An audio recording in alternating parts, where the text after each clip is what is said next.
আচ্ছা রনিত,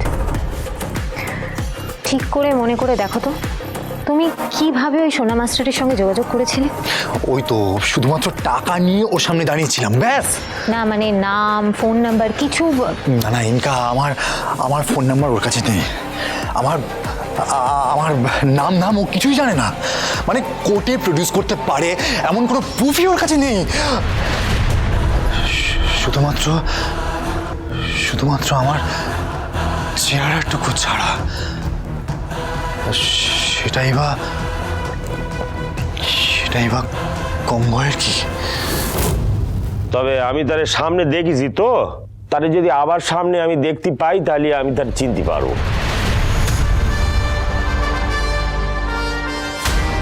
হেমা ছাড়া লক্ষ্মী এত কাছে এসেও কি তাহলে আমরা ওদের ধরতে পারবো না?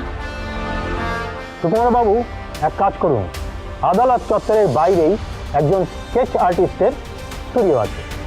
আপনি সোনা মাস্টারকে ইমিডিয়েটলি ওনার কাছে নিয়ে যান এবং সোনা মাস্টারের বর্ণনা অনুযায়ী ওনাকে দিয়ে সেই সন্দেহভাজনের একটা স্কেচ তৈরি করে নিয়ে আসুন।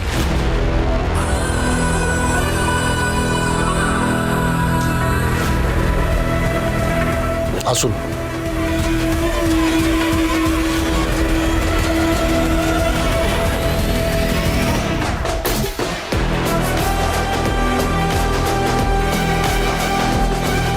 আপনারা যেভাবে সত্যিটাকে সামনে নিয়ে এলেন সেটা সত্যিই প্রশংসনীয়।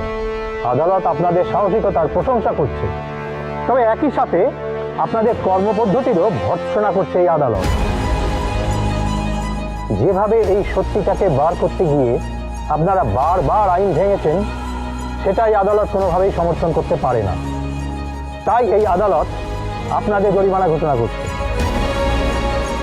সাথে সাথে ঝাঁপি সরকারকে এই কেস থেকে বেকসুর খালাস ঘোষণা করছে।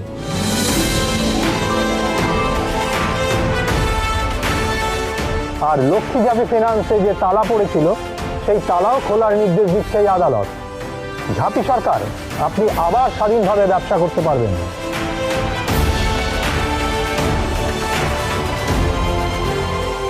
এখন এই এজলাস কিছুক্ষণের জন্য মুলতবি থাকছে। স্কেচ বানানো হয়ে গেলে এই আদালত আবার বসবে।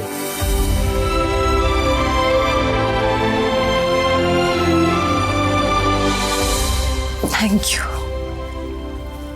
তুমি না থাকলে এটা হতো না গো। আমি নিজেকে নির্দোষ প্রমাণ করতে পেরেছি, আমরা নিজেদেরকে নির্দোষ প্রমাণ করতে পেরেছি। হ্যাঁ সেটা ঠিকই, কিন্তু লোকটি আসলে কে সেটা আমাদেরকে জানতে হবে। চলো আমরা স্কেচ রুমে যাই। আমার মন বলছে এই লোকটি কে আমরা চিনি।